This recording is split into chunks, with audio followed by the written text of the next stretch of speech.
Good morning. अब आप लोग सेमेस्टर 4 में आ चुके हैं। तो सेमेस्टर 4 का जो एग्जामिनेशन होगा इसमें आपको मात्र 3 मंथ का ही समय दिया जाएगा। Only 3 months, minimum 3 month, maximum 4 months. इसी 3-4 मंथ्स में आपको अपने कोर्स कंप्लीट करना है। आपका टोटल 5 पेपर है। टोटल जो पेपर है वो 5 पेपर है। उस 5 पेपर में आपका जो ऑनर्स पेपर है उसमें सबसे पहला आपका जो है वो आपका है जीएसटी। ध्यान रखेंगे, ये आपका है गुड एंड सर्विस टैक्स। इसका याद रखिए, पेपर कोड में याद रखेंगे 341, याद रखिए सर। ये पेपर कोड नंबर है जो जीएसटी है, गुड एंड सर्विस टैक्स। जो हम लोग टैक्स पढ़ चुके हैं, टैक्स हम लोग डायरेक्ट पढ़ चुके हैं सेमेस्टर 3 में, और इनडायरेक्ट पढ़ना है सेमेस्टर 4 में। तो इनडायरेक्ट टैक्स के तहत ही हम लोग पढ़ना है जीएसटी, जिसके तहत यूनिट 1 है जिसमें आपको फंडामेंटल ऑफ जीएसटी के बारे में पढ़ना है।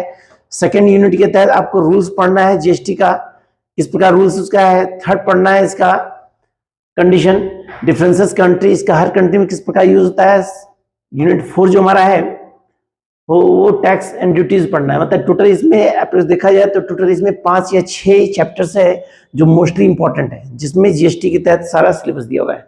वो सारे कंटेंट को हम बताएंगे जब चैप्टर स्टार्ट करेंगे। तो सेकेंड आपका है बिजनेस स्टैटिक्स। इसका पेपर कोड नंबर है 342। ध्यान से देखेंगे सर, पेपर कोड 342। ये बिजनेस, ये आपका प्रैक्टिकल पेपर है, ये स्टैटिक्स से रिलेटेड है। इसमें आपको जो भी स्टैटिक्स पढ़ेंगे उसमें कुछ चैप्टर ऐसा है जो आप 11th और 12th में पढ़ चुके हैं। 11th और 12th में कुछ चैप्टर ऐसा है, मीन, मिड एंड मोड, तो आप लोग 9th-10th से ही पढ़ रहे हैं, लेकिन कुछ और चैप्टर इसमें इंक्लूड है जो आपको पढ़ना पड़ेगा। तो ये बिजनेस स्टैटिक्स एक ऐसा चैप्टर है, एक ऐसा ऑनर्स पेपर है जो आपको कॉम्पिटिशन एग्जामिनेशन में भी काम देगा सर। अगर इसको आप बढ़िया से पढ़ते हैं तो आपको अभी काम देगा ही साथ यदि आप पोस्ट ग्रेजुएट करते हैं या किसी भी कंपटीशन एग्जाम में बैठते हैं तो उसमें भी इसमें बहुत सारे चैप्टर आपको काम देगा। सबसे बड़ा काम आप ये देगा कि जब आप पोस्ट ग्रेजुएट करेंगे, पीजी करेंगे, तो उसके लिए जब पीजी में एडमिशन लेंगे तो उसके लिए भी आपको सीयूटी एंट्रेंस पास करना पड़ेगा। और सीयूटी एंट्रेंस पास करने के लिए आपको पूरे ग्रेजुएशन लेवल का पढ़ना पड़ेगा फिर से दोबारा, क्योंकि उसी के तहत आपका एग्जामिनेशन होगा। जब तक उस एग्जाम को पास नहीं करेंगे आपका पीजी में एडमिशन नहीं होगा। तो जो भी आप सेमेस्टर में पढ़ रहे हैं बस इस बात को माइंड में सेट कर लीजिए कि यदि आपको पोस्ट ग्रेजुएट करना है या पीजी करना है तो जो टॉपिक हम बता रहे हैं कंटेंट, उस टॉपिक से रिलेटेड सारे ऑब्जेक्टिव क्वेश्चन को भी आपको सबमिट करना पड़ेगा, क्योंकि जो एग्जामिनेशन होगा पीजी एडमिशन के लिए, सीयूटी एग्जामिनेशन, वो सारा ऑब्जेक्टिव होगा। तो बात की बात है। लेकिन हम लोग सेमेस्टर में आ रहे हैं तो सेमेस्टर 4 के तहत हम लोग का बिजनेस स्टैटिक्स है, जिसमें आपका चैप्टर जो है, चैप्टर क्या है बहुत से सर। यूनिट 1 में statistical data and dispersion descriptive statistics है, नेचर क्लासिफिकेशन है, मेजर सेंट्रल टेंडेंसी है। मतलब टोटल कहा जाए तो इसमें यूनिट 1, यूनिट 2, यूनिट 3, यूनिट 4, ये 4 है। देखने में तो 4 यूनिट है, लेकिन इसमें चैप्टर कहा जाए तो टोटल 18 या 20 चैप्टर है। 18 या 20 चैप्टर सबका है। प्रैक्टिकल है, टोटल कंप्लीट प्रैक्टिकल है, कंप्लीट। 1-2 क्वेश्चन आपको थ्योरी पढ़ना पड़ेगा। इसमें आपको डाटा क्या होता है, स्टैटिक्स क्या होता है, थ्योरेटिकल बेसिक क्वेश्चन स्टैटिक्स के तहत। तो ये आपका बिजनेस स्टैटिक्स का कोड नंबर है 342। पहला आपका 341 था, ये आपका जीएसटी था। सेकंड आपका 342। तीसरा आपका जो है वो आपका है बिजनेस मैनेजमेंट। ये कॉन्सेप्ट एक ऐसा वर्ड है जो आप 11th से पढ़ रहे हैं, 12th से पढ़ रहे हैं, सेमेस्टर 1 से पढ़ रहे हैं। इसमें क्या है सर, बेसिकली आपको मैनेजमेंट के बारे में पढ़ना है। मैनेजमेंट जानते हैं, किसी भी काम को करने से पहले जो आप प्लानिंग करते हैं, जो ऑर्गेनाइजेशन करते हैं, जो स्टाफिंग करते हैं, मतलब कंप्लीटली ये आपको मैनेजमेंट से पढ़ना है, क्योंकि मैनेजमेंट आज डेट में बहुत इंपॉर्टेंट है। ये सिलेबस जो है आपका कंप्लीट एमबीए की तरह मिलता है, क्योंकि एमबीए में जो सिलेबस है ना सर, सारा इसमें कंटेंट दिया हुआ है। तो बिजनेस मैनेजमेंट टॉपिक आपका क्या है सर, ध्यान देखेंगे। आपका टॉपिक दिया है,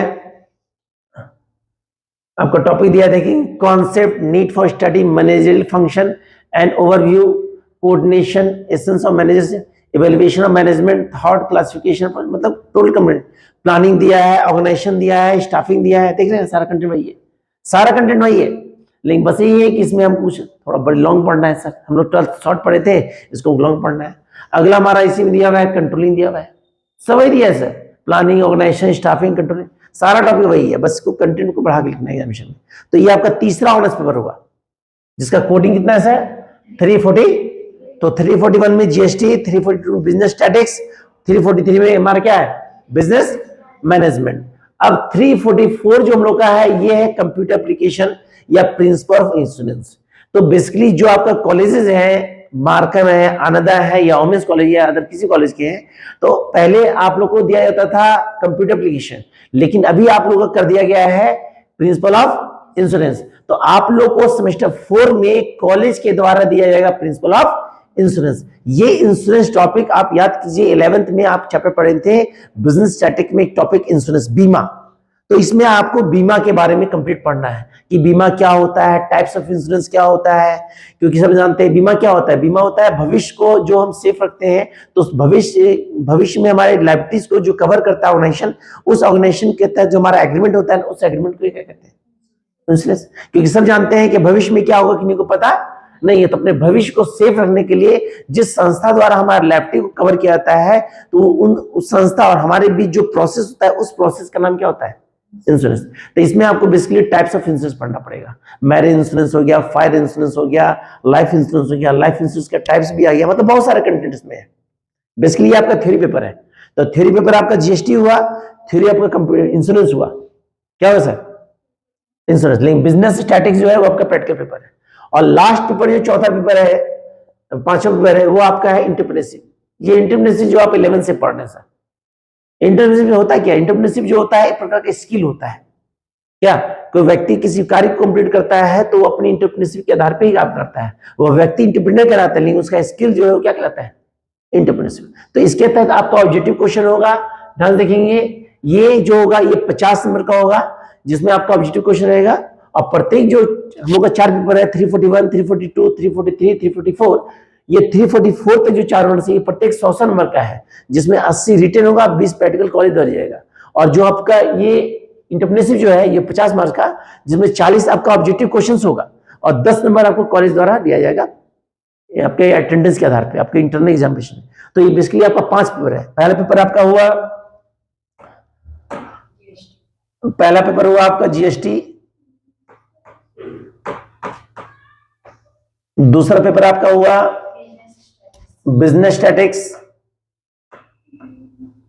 तीसरा पेपर क्या हुआ सर, बिजनेस मैनेजमेंट, चौथा क्या हुआ सर, इंश्योरेंस, और आपका 5वां क्या हुआ सर, एटीपी। तो ये जो चारों है ये आपका है 341 100 नंबर का, 342 100 नंबर का, 343 100 नंबर का, 344 100 नंबर का, और 345 ये आपका आएगा 50 नंबर का, 50 मार्क्स का, 50 मार्क्स का, जिसमें 40 रिटन होगा और 10 आपको कॉलेज द्वारा होगा। बाकी ये जो है जो 80 रिटन होगा एडमिशन और 20 कॉलेज का है। तो ये कंप्लीट आपका है सब्जेक्ट। अब इस सब्जेक्ट में आपको जो बताने वाले हैं अभी हम, वो बिजनेस स्टैटिक्स बताने वाले हैं। तो ध्यान देखेंगे, बिजनेस स्टैटिक्स जो है वर्ड, ये बिजनेस स्टैटिक्स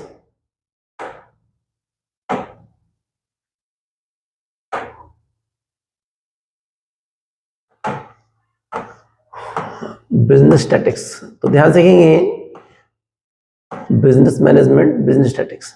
तो इसमें आपका सबसे पहला टॉपिक यूनिट में statistical data and descriptive statics. सबसे पहले इसमें आपको जानना पड़ेगा स्टैटिक्स होता क्या है, सांख्यिकी होता क्या है। तो सांख्यिकी मतलब होता है कि किसी भी डाटा को इजी करने के लिए, किसी भी डाटा को आसान करने के लिए जो मेथड यूज करते हैं उस मेथड का नाम क्या होता है, स्टैटिक्स। बेसिकली स्टैटिक्स के आधार पे ही इकोनॉमिकल रूप से ग्रोथ किया जाता है। मतलब भारतीय अर्थव्यवस्था के विकास में जब तक स्टैटिकल का प्रयोग नहीं किया जाएगा, स्टैटिक्स का प्रयोग नहीं किया जाता, तब तक वहां पर किसी भी कंडीशन में ग्रोथ नहीं पाएगा। तो स्टैटिक्स में होता क्या है, स्टैटिक्स में हम लोग डाटा को अरेंज करते हैं। डाटा मतलब नंबर्स, नंबर्स को सही रूप में अरेंज करना ही क्या कहलाता है हमारा स्टैटिक्स। यदि इसको हम प्रोसेस वाइज में से उसको सबमिट करते हैं तो हमको रिजल्ट सही मिलता है, यदि अनप्रोसेस से उसको दिखाते हैं तो रिजल्ट सही हमको नहीं मिलता है। मतलब किसी भी काउंटिंग सिस्टम, किसी भी डायग्राम, किसी भी कैलकुलेशन को यदि हम लोग अरेंज वाइज में शो करते हैं, प्रोसेस वाइज में शो करते हैं, तो उससे मिलने वाला रिजल्ट जो होता है हम लोग का आसान होता है।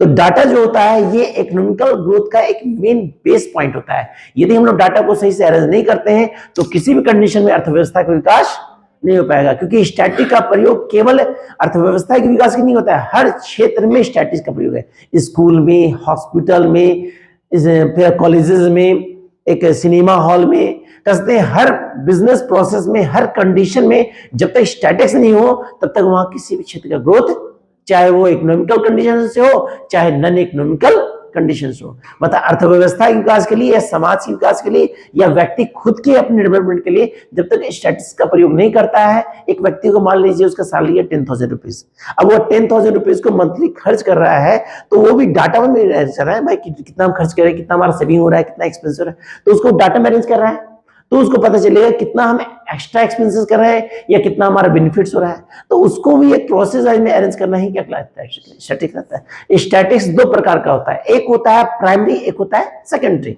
प्राइमरी होता है प्राथमिक आंकड़ा और दूसरा होता है सेकेंडरी, जिसको बोलते हैं द्वितीय आंकड़ा। क्या बोलते हैं सर? प्राथमिक आंकड़ा क्या होता है? Primary statics, primary data is a part of A first part of data, यह स्टैटिक का पहला पार्ट होता है जिसके अंतर्गत पहले प्रारूप में, मतलब किसी भी डाटा को फर्स्ट प्रोसेस में जब अरेंज करते हैं तो होता है प्राइमरी डाटा। जैसे मान लीजिए भारत सरकार द्वारा जब जनगणना किया जाता है, जब भारत की जनसंख्या का अनुमान लगाया जाता है, तो उस कंडीशन में प्रत्येक राज्य को, प्रत्येक स्टेट गवर्नमेंट को सेंट्रल गवर्नमेंट के द्वारा स्टेट में जाता है कि आप अपनी स्टेट में बताइए क्या क्या पॉपुलेशन आपकी स्टेट में है। अब स्टेट गवर्नमेंट क्या करेगा?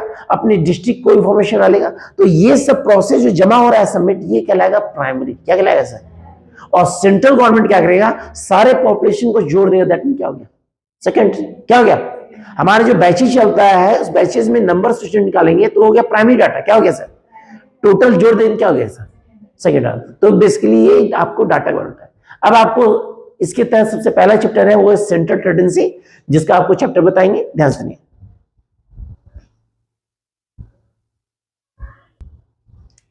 तो जैसा कि पहला टॉपिक आप लोग का यूनिट में वो है सेंट्रल टेंडेंसी, तो ये जान जरूरी है कि ये सेंट्रल टेंडेंसी होता क्या है सर। सेंट्रल टेंडेंसी जो होता है इसके अंदर जो भी नंबर्स होते हैं, जो भी डाटा होते हैं, उसको अलग अलग प्रोसेस में सेटअप करते हैं, अलग अलग प्रोसेस में। तो उस प्रोसेस में सेटअप करने से क्या होता है, हमारा उससे मिलने वाला रिजल्ट जो होता है वो आसान होता है। डिफिनेशन दिया है, statistic analyses and interprets large set of number, मतलब बड़े डाटा को, to make the list of data more comprehensible, central tendencies are calculated. मतलब जो लार्ज डाटा है, जो आप बड़े रूप से डाटा तैयार कर रहे हैं, उसको सॉर्ट करने में मदद कौन करता है? हमारा। और वो मदद करने में कुछ चैप्टर्स है जिसमें मीन है, मीडियन है, मोड है, हमारा रेंज है, बहुत सारे चैप्टर्स हैं। फिर अगला डिफिनेशन बोला है, a measure of central tendency points the statistical towards centralised, repeated and average number. मतलब वो क्या सेंट्रलाइज कर सकते हैं, रिपीटेड कर सकते हैं उसको आप, एंड एवरेज नंबर निकाल सकते हैं। तो बिना सेंट्रल टेंडेंसी के आधार पे किसी भी नंबर्स को, किसी भी डाटा को आप सेटअप नहीं कर सकते। मतलब डाटा को सेटअप करने के लिए आपको सेंट्रल टेंडेंसी करना ही पड़ेगा, क्योंकि सेंट्रल टेंडेंसी एक फर्स्ट स्टेप है, पहला प्रारूप है। स्टैटिक का सबसे फर्स्ट स्टेज होता है सेंट्रल टेंडेंसी। यहां बोला है इसके बारे में,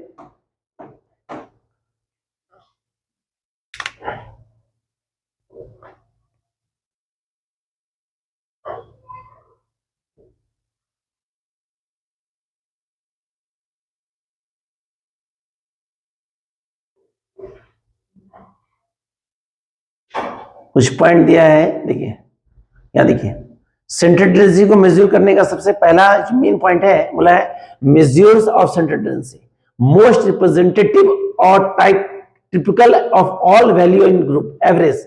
मतलब सेंट्रल टेंडेंसी को रिप्रेजेंट करने का सबसे मेन पार्ट जो होता है वो तीन होता है। पहला होता है मीन, दूसरा होता है मीडियन, पहले तीसरा क्या होता है? मोड। यहां लिखा है अलग स्टेप में, पहला मीन होता है। मीन क्या होता है? कैलकुलेशन डाटा, डाटा को अरेंज करना, क्या कहलाया? मीन। मीडियन क्या होता है? मैक्सिमम फ्रीक्वेंसी ज्ञात करना, क्या हो गया? मीडियन। और मोड क्या हो गया? एक्सेस नंबर्स, मतलब जो रिपीटेड नंबर ज्यादा होता है दैट वो निकालना, क्या हो गया? मोड। क्या हो गया सर? अब इसी के तहत चैप्टर बताएंगे, उसको ध्यान सुनेंगे फॉर्मूला सहित। रुका, आप लोग का सेंट्रल टेंडेंसी के तहत से पहला चैप्टर जो है उसका नाम मीन। मीन को हम बोलते हैं माध्य, और इसका शॉर्ट जो लोगो होता है एक्स बार होता है। क्या होता है सर? मीन आखिर होता क्या है? मीन होता है collection of data, collection of data. कहने का मतलब है कि आंकड़ों को जमा करना, आंकड़ों को एकत्रित करना,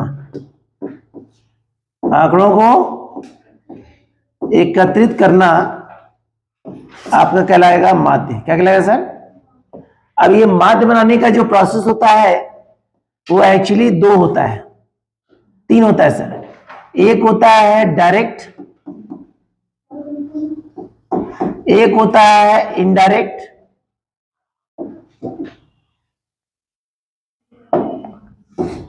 इनडायरेक्ट, और एक होता है हमारा शॉर्ट टर्म।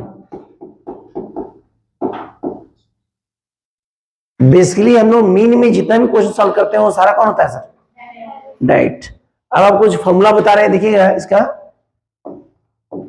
फॉर्मूला।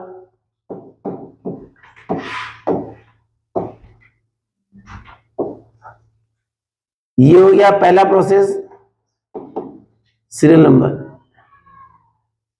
या सीरीज, यहां लिखेंगे सीरीज। ये हो जाएगा डायरेक्ट, इनडायरेक्ट, शॉर्टकट। ये हो जाएगा आपका डायरेक्ट, ये हो जाएगा इनडायरेक्ट, और ये क्या हो जाएगा? शॉर्टकट। क्लियर? सबसे पहले सीरीज जो हमारा वो है इंडिविजुअल। क्या सर? दूसरा है डिस्क्रीट। क्या सर? और तीसरा है आपका कंटिन्यूअस। क्या है? हमेशा याद रखिएगा, मीन बनाने के लिए जब मेथड नहीं हो तो हमेशा कौन सा मेथड यूज करेंगे? याद रखिएगा सर, 99% इसी को यूज करते हैं हम। अब क्या करते हैं? फॉर्मूला होता है इसका mean equal to sigma x by n. इसका होता है mean equal to a plus sigma d x by n. इसका होता है mean equal to a plus sigma d x by n into i into, ये हुआ डायरेक्ट का। क्या हुआ सर? इनडायरेक्ट का, इनडायरेक्ट का, ये डायरेक्ट का, इनडायरेक्ट का, ये शॉर्टकट का। इंडिविजुअल में, डिस्क्रीट में डायरेक्ट का फॉर्मूला होता है mean equal to sigma f x by n. Sigma f x by, इसका होता है mean equal to a plus sigma f d x by n. कोई दिक्कत? इसका होता है mean equal to a plus sigma f d x by n into आई।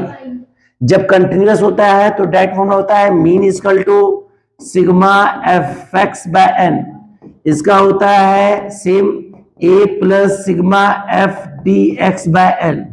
इसका होता है mean equal to a plus sigma f d x by n into i. कोई दिक्कत? ये कंप्लीट मीन का फॉर्मूला हुआ, कंप्लीट। अब बेसिकली जानिए किसको क्या कहते हैं। सबसे पहला वर्ड हमारा एक्स बार आता है जिसको हम मीन कहते हैं। ये आपको थ्योरी में काम देगा, सेंट्रल टेंडेंसी डिफिनेशन में। ठीक है? फॉर्मूला लिखना सबके बाद में। मीन एन होता है नंबर। एन क्या होता है? हमारा जो एफ जो होता है जिसको हम कहते हैं फ्रीक्वेंसी, जिसको हिंदी में कहते हैं बारंबारता। क्या कहते हैं? हमारा जो ए होता है इसको हम कहते हैं एज्यूम मीन। Assume mean. अगला होता है हमारा आई जिसको बोलते हैं इंटरवल। क्या कहते हैं सर? सबसे इंपॉर्टेंट जो होता है वो एज्यूम मीन ही होता है, जो हमेशा एक्स से मेजर करता है। किससे रहते हैं सर?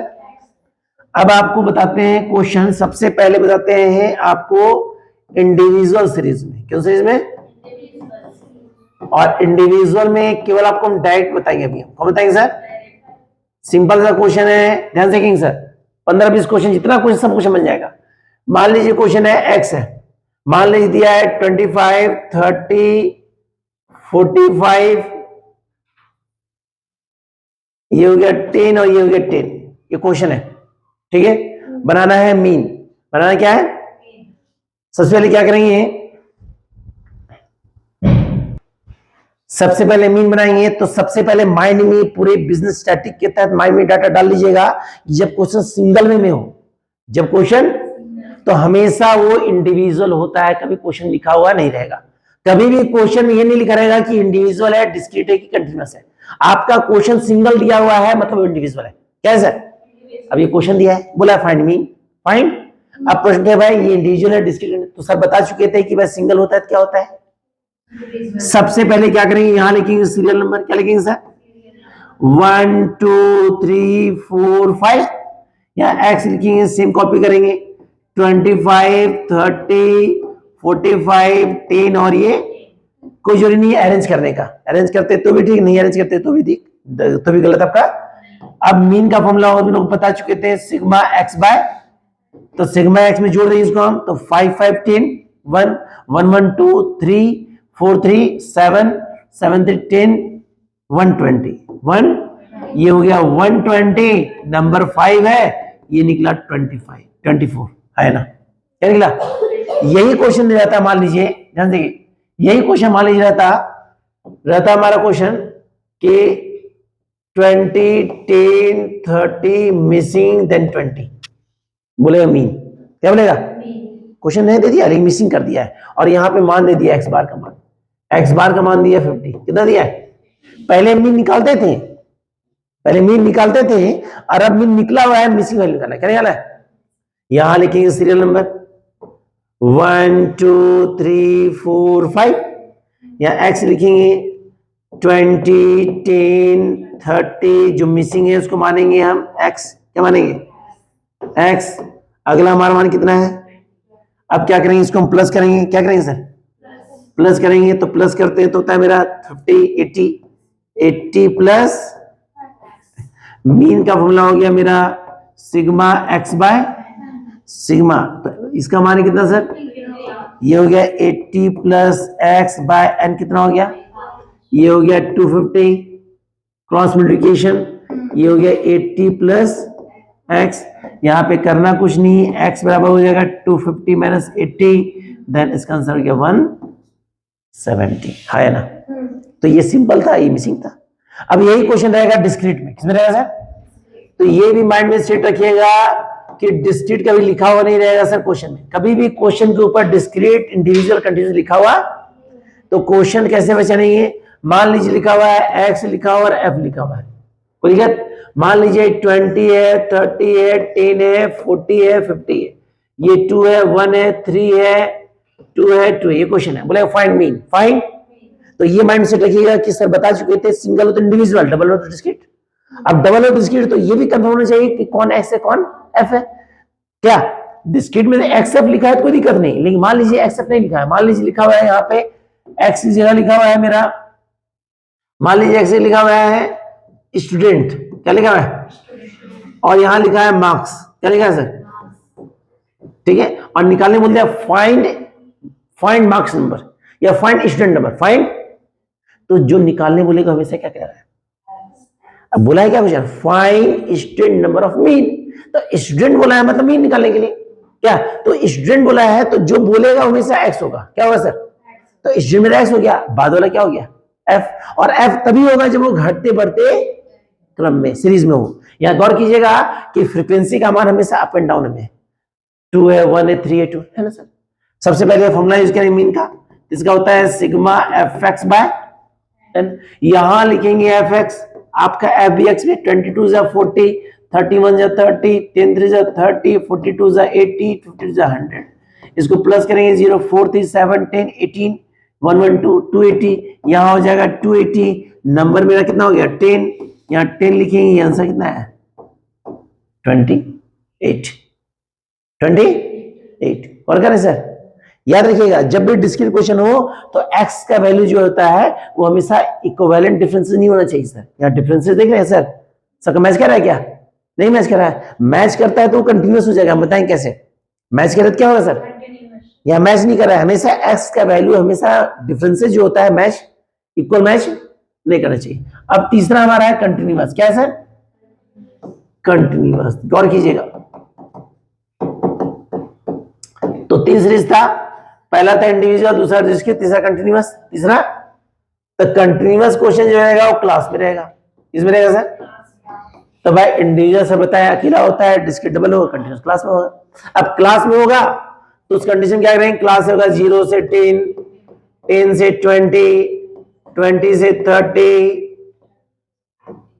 30 से 40, 40 से ये 2 1 3 2 2, कोई दिक्कत भाई, कंटिन्यूअस क्लास में होता है और आप कमांड में से घटते और जो दिया है। डायरेक्ट मेथड में फॉर्मूला होता है mean equal to sigma f x by n, sigma f x by sigma f x by n. तो भाई एक्स दिया है, एक्स निकालेंगे, एक्स ऐसे निकलेगा, क्लास का डिफरेंसेस, तो हाफ हो गया 5 15 25 35 45, कैसे निकला, एवरेज, एवरेज निकला।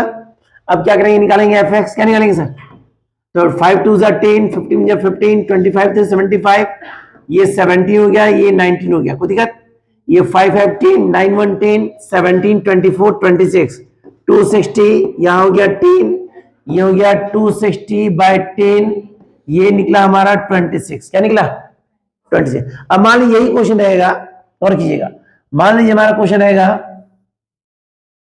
मान लीजिए क्वेश्चन लिखा रहेगा x और f, मान लीजिए रहेगा 8 16 24 32 देन 40, और ये रहेगा 2 5 8 10 और 11, ये क्वेश्चन है। अब बोलेगा फाइंड मीन, फाइंड, तो सर डिस्क्रीट नहीं है सर, यहां पे x का वैल्यू जो है ये सब में डिफरेंसेस मैच कर रहा है, देख रहे हैं सब में कितने अंतर मिल रहा है, सब में 8 का अंतर है, और ये मेरा f लिखा नहीं, f मेरा नहीं है सर, ये मेरा CF है क्योंकि बढ़ती क्रम में, किस क्रम में है सर, तो F भी निकालेंगे क्योंकि CF दिया है। तो सबसे पहले डिफरेंसेस देखेंगे, तो भैया डिफरेंसेस कितने का है सर, गौर करेंगे, डिफरेंसेस 8 का है, 8 को 2 से भाग देंगे कितना आएगा सर, 4 आएगा, 2 काम करेंगे, माइनस भी करेंगे, और अब फिर से क्लास लिखेंगे, क्लास लिखेंगे तो क्या करेंगे, जो संख्या है सर उसे माइनस भी करेंगे, और तो 8 में 4 गया तो 4, 8 4 12, 16 में 4 गया तो 12, 16 4, 24 में 4 गया तो 20, और 24 4 28, 32 में 4 गया तो 8 में 4 गया 4, 8 4 12, 16 में 4 गया तो 12, 16 4 20, 24 में 4 गया तो 20, और 24 4 28, 32 में 4 गया तो 28, 32 4 36, 40 में 4 गया तो 36, 40 4 44, मतलब जो निकलेगा उसको माइनस प्लस, क्यों, क्योंकि यहां पे हमारा x का वैल्यू जो है वो डिफरेंस से इक्वल मैच कर रहा है। f निकालेंगे, f कैसे निकलेगा, पहला संख्या कितना है सेम, माइनस करेंगे, 5 में 2 गया तो 10 में 5 गया तो 10 में 8 गया तो 11 10 गया तो दिक्कत। बाकी अब क्या करेंगे, x निकाल देंगे, fx निकाल देंगे, मीन का फॉर्मूला पता है सिग्मा fx बाय n। तो बेसिकली ये आपका मीन का इंडिविजुअल था, डिस्क्रीट था, कंटीन्यूअस था, डायरेक्ट मेथड में, जिसके तहत आपका 15 से 20 क्वेश्चन बन जाएगा। ठीक सर, ओके।